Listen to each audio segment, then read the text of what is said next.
Let's get started. As you may know, business users have long been subject to the licensing dictates of software vendors. This gave us the idea to form a vendor-independent license consulting firm that stands on your side. We at IPR-Insights do believe you deserve transparent licensing terms and conditions. We develop solutions to reduce your licensing costs and related risk. Hello and welcome everyone. My name is Gábor Hidey and I work at IPR-Insights as a license consultant. And as you can see, I'm not alone today. He's next to me, Attila Posta, our manager of the business SAP unit. Good morning everyone from my side. I hope that we can give you take you a little journey to S/4HANA migration from ECC, which is not an easy stuff. We all know and we can all experience. But we hope that with our webinar and the content we can give you at least some points that you can take home with you and you can utilize during this journey. Yeah, our webinar today addresses SAP license portfolio transition to S/4HANA. And but what is exactly S/4HANA and why we have to do the transition? Yeah, actually, SAP started developing the HANA platform in 2008, so it's not something that's brand new. And it has communicated ever since that the old ECC and ERP systems are going to be changed one day. And we all know we have a deadline now, and all the SAP users, all the companies who run SAP systems have to do something about it and have to migrate their old SAP portfolios into S/4HANA. Yeah, it is a completely new business solution package. The previous application will also be transferred to this platform, which involves changing the current IT infrastructure basically. Plus much of the current processes have to be also changed. The conclusion is that everything changes, everything has to be changed. Let's talk a little bit the questions. I'm pretty sure there's a question pops up in you. How much time we have? How much time we have to do such a magnitude of task? According to the latest information, the task listed on this slide must be completed by the end of December of 2027 at the latest. What are these tasks exactly? Seemingly, it's a long time since we have left. It's 5 years from now on. However, if you consider the list of tasks that we have to carry out during this period, it's not really that long. First of all, we have to design the whole transition period. Currently, we are running the ERP and ECC systems. They are up and running, serving our daily businesses. We don't have to disrupt this business. Obviously, this requires a detailed design of the migration roadmap. We can also talk about the infrastructure, depending on what platform we choose. If we stay with the on-site solution or apply a hybrid solution, then we have to carefully design the servers, the memories, the backups, the storage systems, because all that have an effect on our licenses, all that have an effect on the future portfolio of S/4HANA. And it's not the end of the story, of course. Probably the biggest chunk is the review and redesign of business processes. As you may know, S/4HANA is not really the same as ECC system. And this refers also to the business processes applied in the S/4HANA environment. It's rather a different story. So the currently up and running business processes that serve our businesses and that we have been developing for years or decades now will not be applicable in the environment, at least many of them. So we have to review them and redesign them. And then we come to probably the last one, but in line, the first one, the review and redesign of contracts and license portfolio. At IPR, we developed the roadmap for this contract and license portfolio survey. And during today's webinar, we will review responsibilities we have in each phase so that we can properly transfer a contract and license portfolio to the HANA environment. Let's see the major tasks one by one, step by step. At first, perhaps most important thing is to bring all our current SAP contracts together in one place, because this is the only way we can get the holistic point of view and see the whole picture. If we do so, we are able to fully assess their content and consolidate at the end of the process, present it here. Yeah, it may seem quite straightforward that we know what we have in our contracts. However, we've been doing projects with companies like you for years now, and we see that sometimes these are not really straightforward. We have to find sometimes the content, the exact content and up-to-date content of a contract or a contract itself, not to speak about the different rights applied for licenses in different contracts. You may have contracts that are 20 years old and still valid, and you may have contracts that are only half a year old. So we need to collect them, we need to assess the rights, what we have in the contracts, and we need to look through whether this is what we have all together, and this is what we have to start with. Once we have that, we need to assess of our software licenses and their utilization, right? Absolutely, Gabor. We have now a software portfolio. Let's suppose that we have collected all the content from all the contracts with all the use rights, with all the terms and conditions. So we have it. We are complete. By far not. Just imagine that if you convert or use the current portfolio and convert it to the S/4HANA license metrics and types, what will you have? You will have the same portfolio. Is it good for you? Of course, on the one hand, it is good because your company can continue using the SAP software in a compliant way. However, on the other hand, you may make mistakes. Before you go for that, you need to determine and assess how you use your software and to what extent you can take advantage actually of the software. It means that you need to define a new license portfolio, a new bill of materials that is based on the actual use of the software, the actual access of the SAP system from user to user. I can tell you from our experience that there is a huge difference between the existing contracted license portfolio and the optimal portfolio. Based on our experiences, there can be a 30 to 50% difference between the two.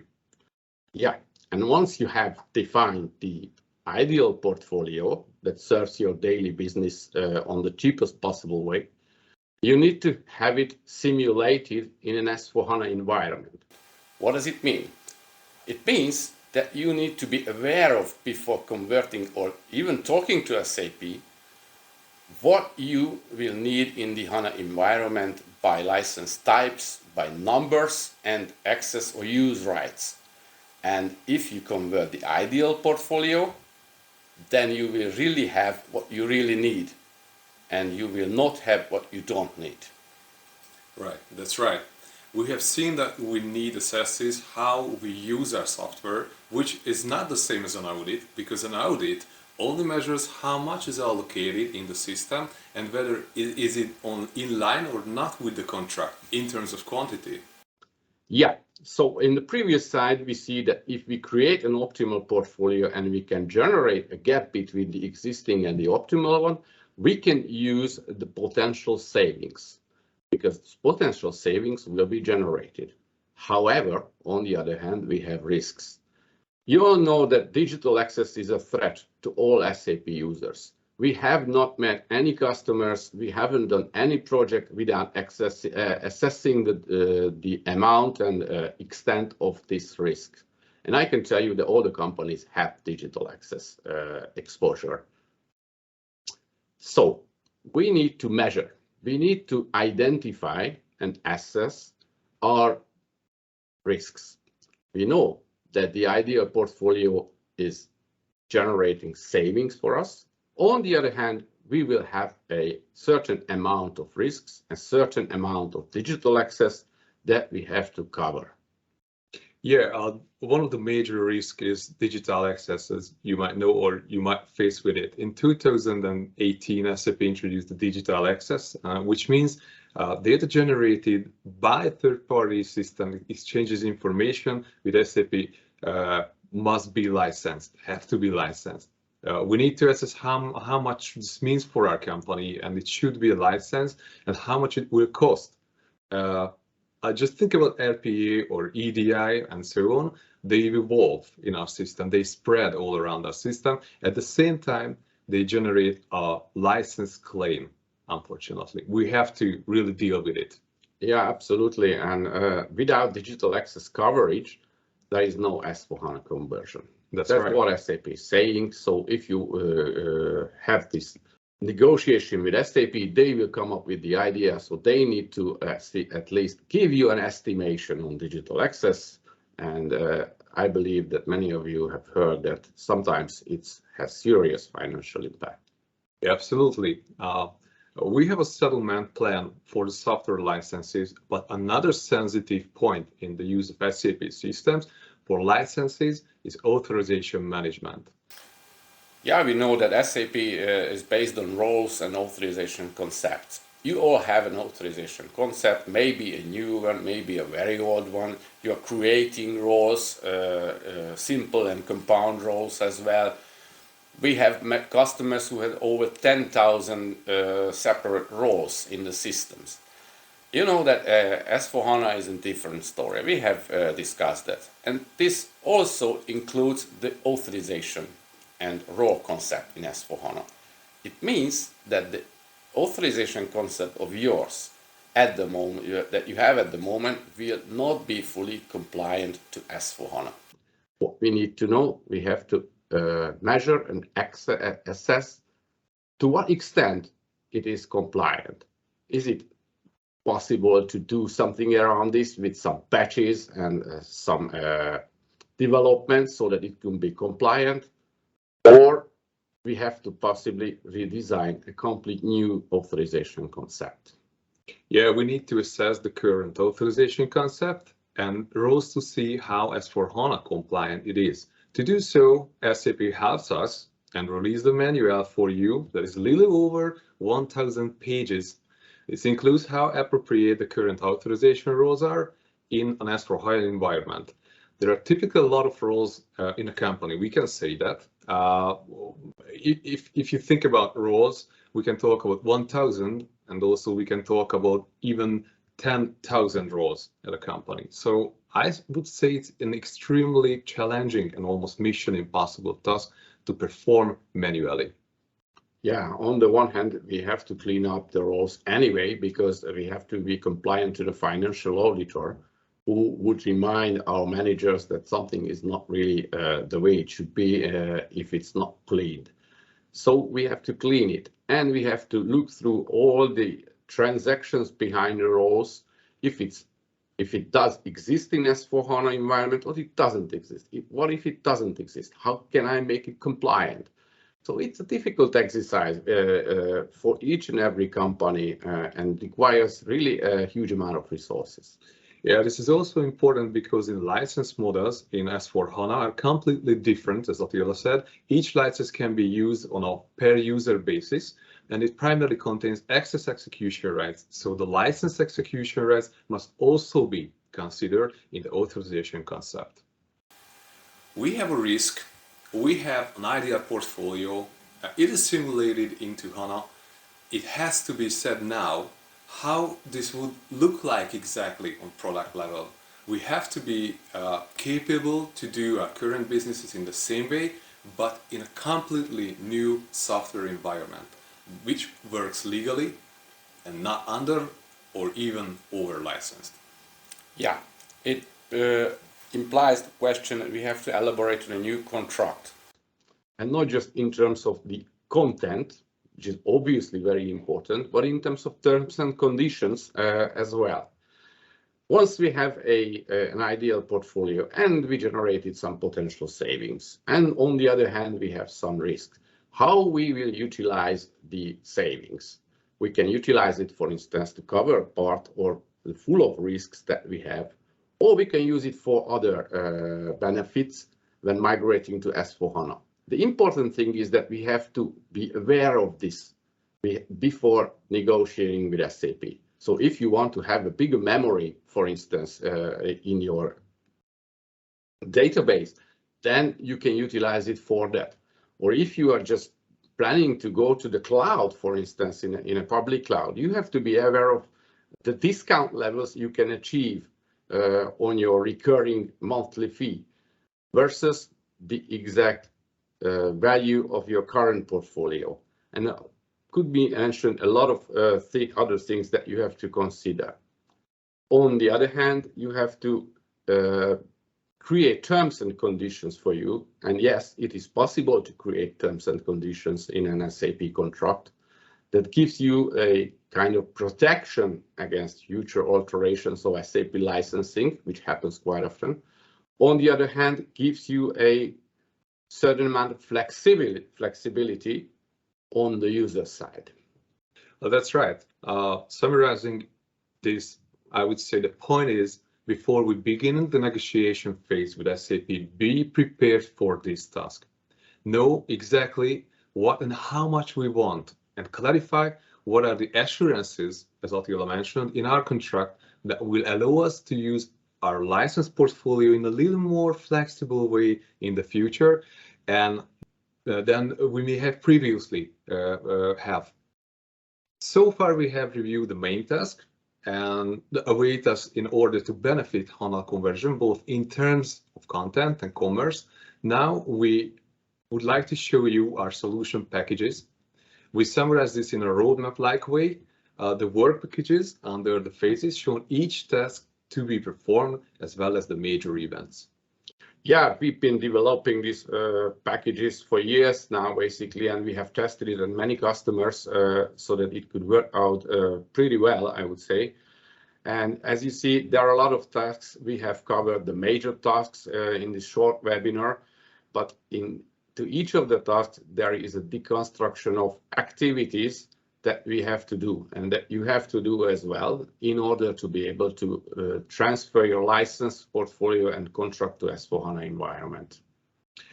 If anyone wants to know more or would like to go deeper, we look forward to meet you in the following webinars.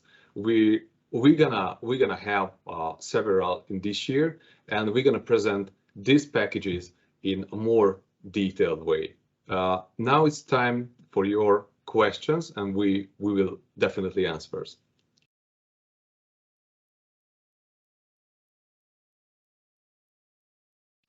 Hi, I'm Rafael.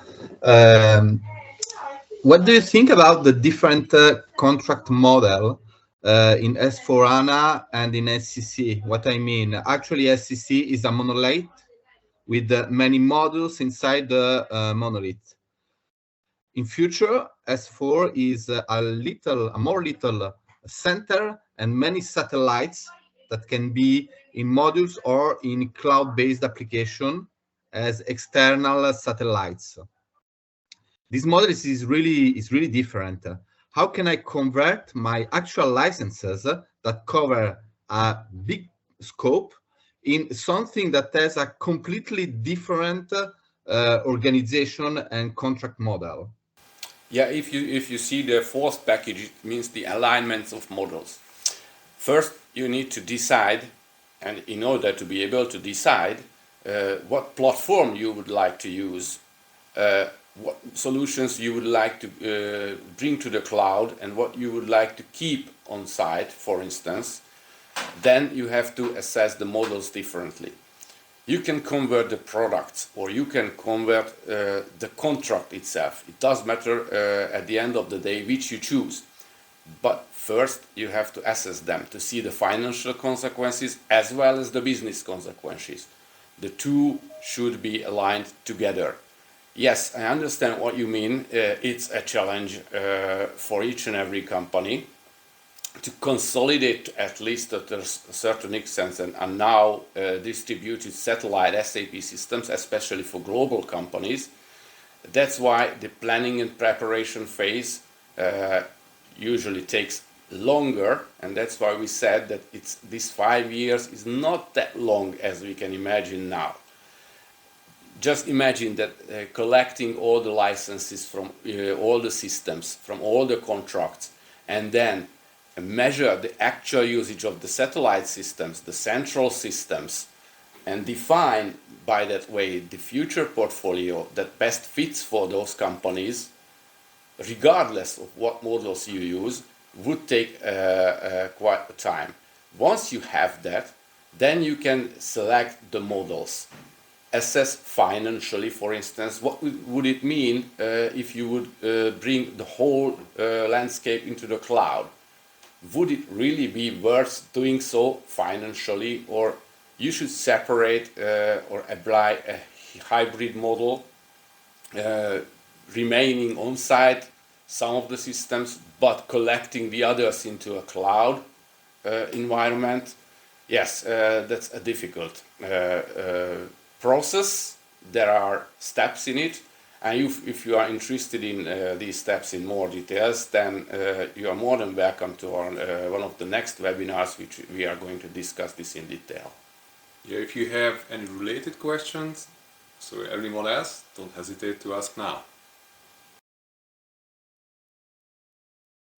If there's no question now, finally, let me tell you a few words about Unlicensed Academy and webinars, a training based on our own project experiences and case studies. And our trainers have years of experience in license management and SAM as well. Anyone who attends and completes one of these courses also obtain a certified professional qualification in form of an e-badge. We highly recommend you to register for a training today. Our next webinar will be presented by Balázs Repkényi, licensing expert at IPR-Insights. Don't forget, save the date, 1st of April. Hope to see you soon again. Thank you for joining us today, and have a nice day and weekend. Bye. Thank you very much for your attention. Have a good day to all of you. Thank you. Thank you. Bye-bye. Bye-bye. Thank you. Bye.